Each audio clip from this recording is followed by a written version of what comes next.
What do 4 businesses that are in different niches and different industries have in common?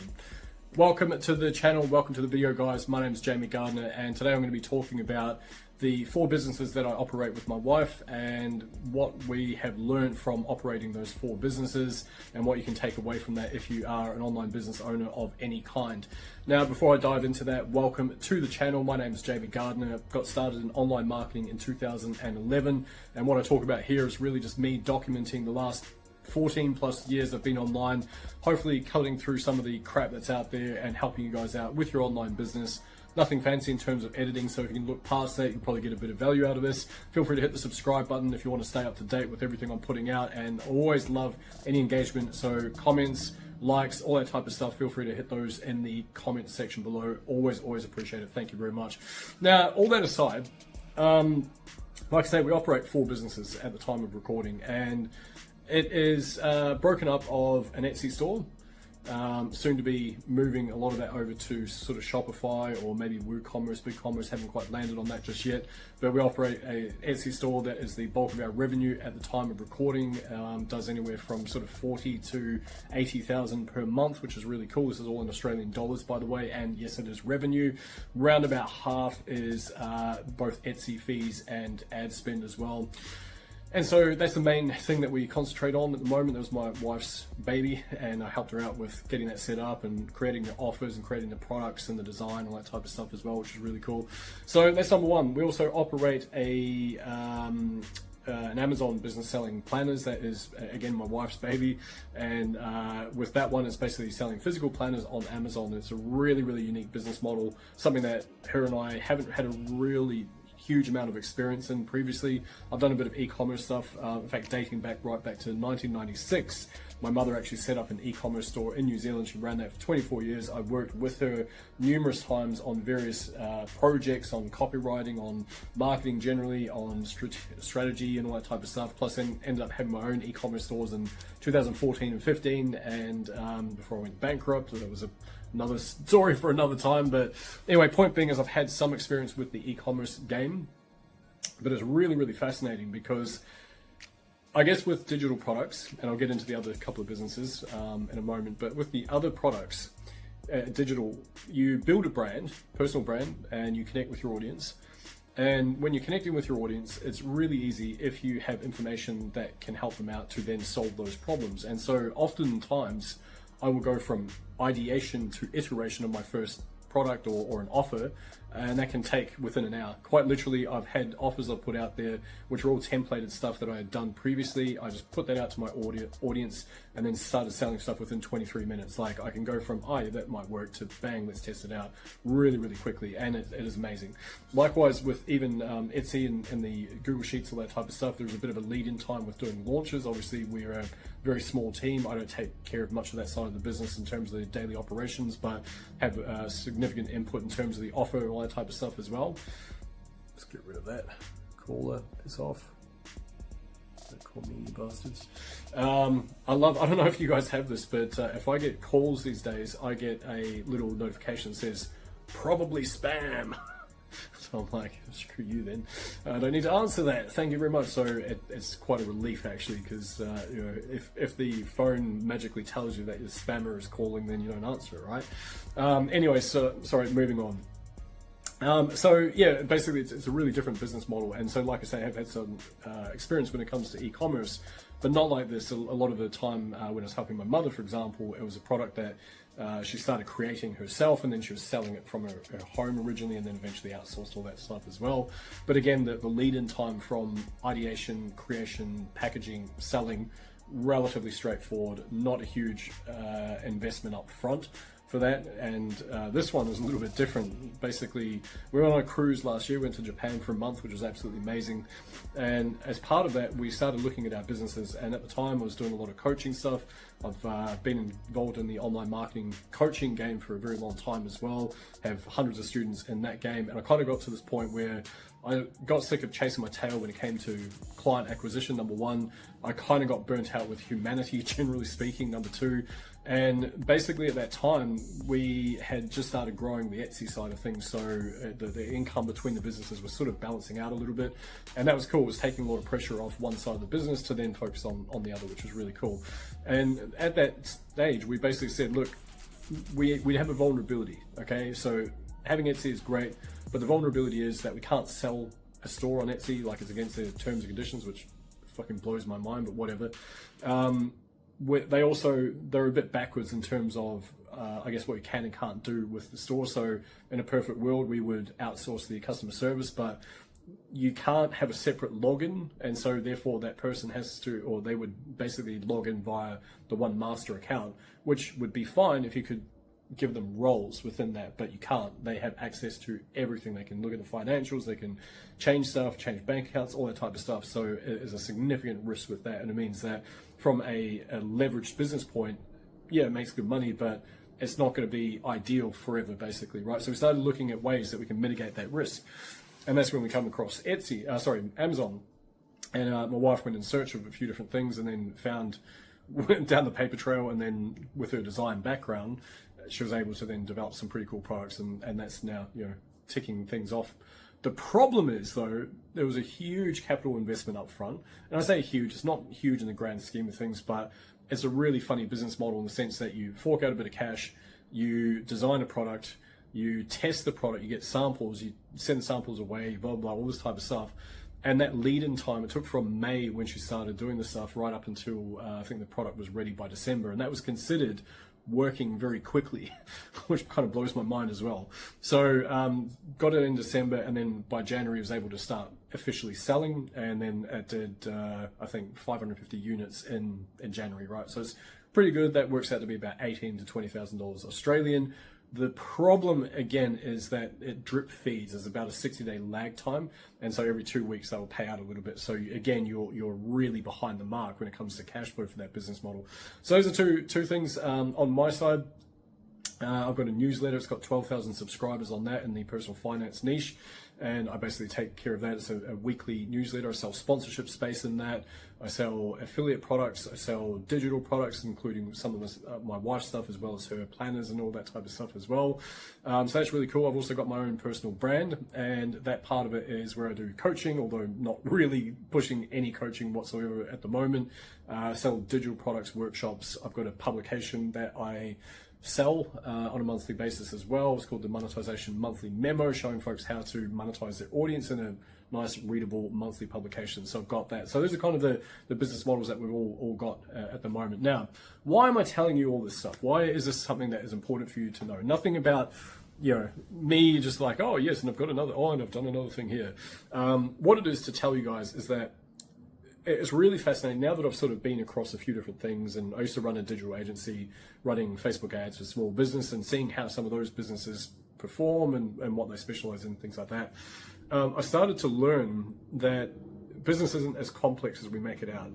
It's nuanced, and it can feel hard at times for sure, but it's not as complex as we make it. In fact, the simpler we can make a business, the better it typically performs, the easier it is for us to manage as well.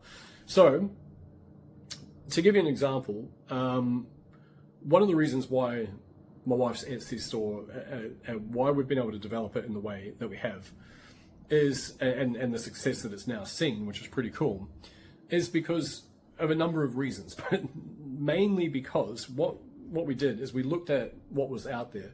We looked at the current product range. We did keyword research on what people were looking up. We looked at the existing competitors. We looked at why they were ranking the way they were, the types of sales they were making, the pricing structures. We looked at the layouts. We looked at the efficacy of the product itself. We looked for things that might be missing, that people might have mentioned in the reviews, that, oh, this is great, but, right? We looked at all the negative stuff. We looked at all the positive stuff. We got all this data, and we started to put together basically an offer that filled the gap that people weren't really looking for, right? So that's number one, basically trying to find what that gap is in an existing marketplace. That is the biggest lesson that I think I've learned from Etsy, and again, Amazon's the same sort of thing, because the same process worked. Now, this comes back to something that I've taught hundreds of students at this point, is that if you think about your business, typically, it's like this. If this is a mountain representing your business, and at the top of the mountain is your offer, okay? And the better your offer is, the more pain it can take away, the more problems it can solve, or the bigger the problem that it can solve for people, the easier it is to then market that product and then sell that product as well, right? And so that's a huge lesson for you guys as well. If you take nothing else away from this video, huge lesson. Hopefully you guys kind of get why that's so important. Drop a comment below. I'd love to hear your thoughts on that specifically as well.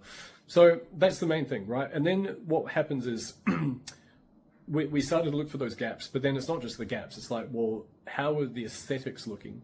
Like if everyone else is doing, and that's the problem with these types of platforms, is that people kind of just go, oh, that's working, so I'll just copy that.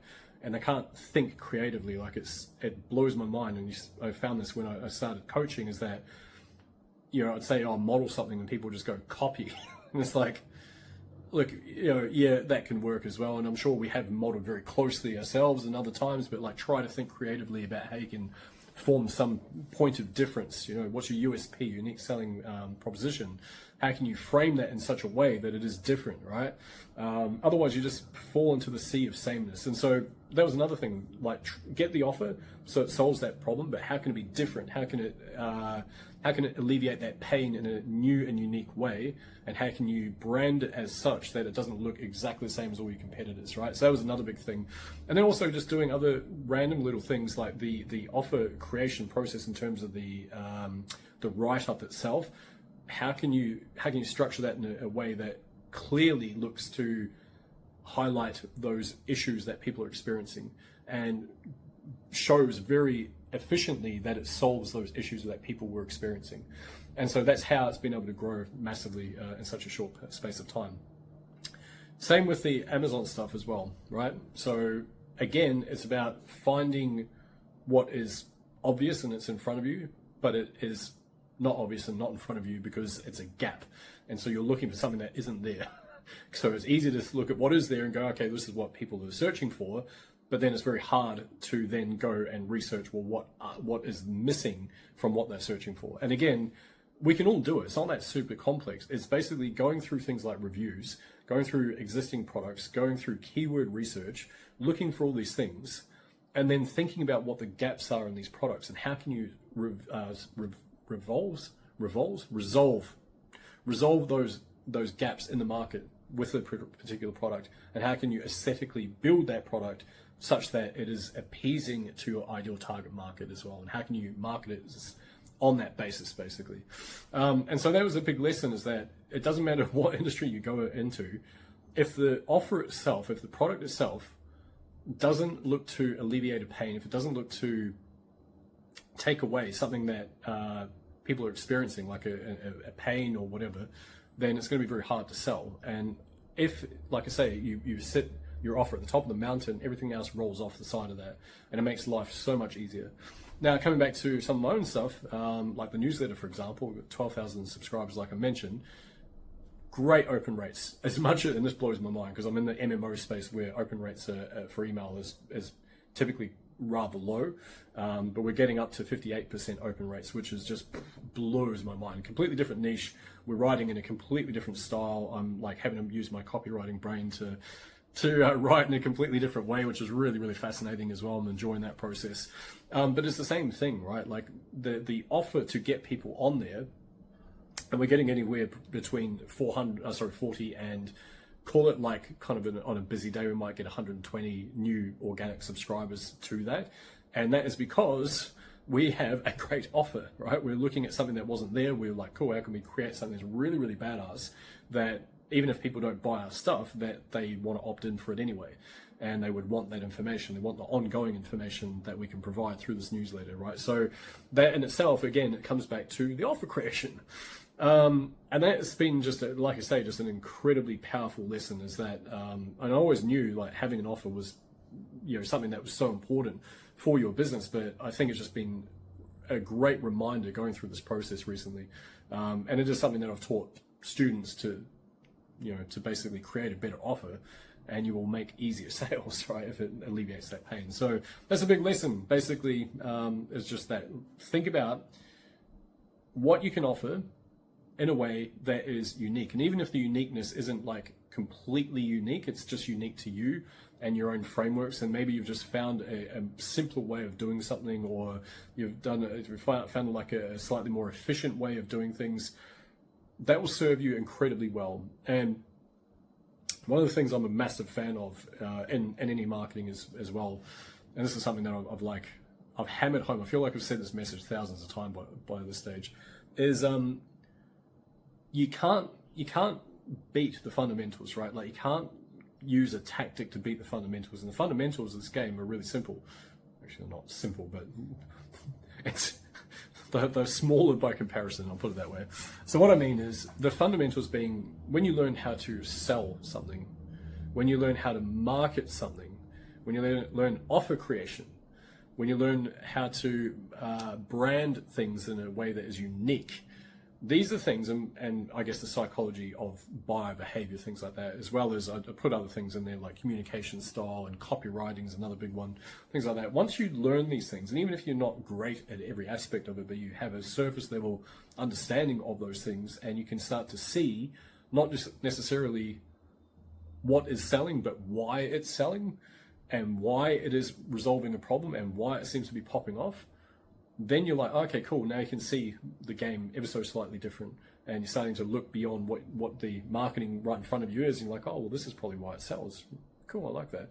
And guess what? If you start to understand that stuff, you can replicate that, and you can do it in your own business. And yeah, it's just really, really exciting. And of course, if you don't want to do that in your own business, then that's why you hire people like myself. That's my thing. That's what I'm obsessed with, right? So anyway, hope this helps you guys out. Like I say, I'd love to hear your thoughts. Drop a comment below.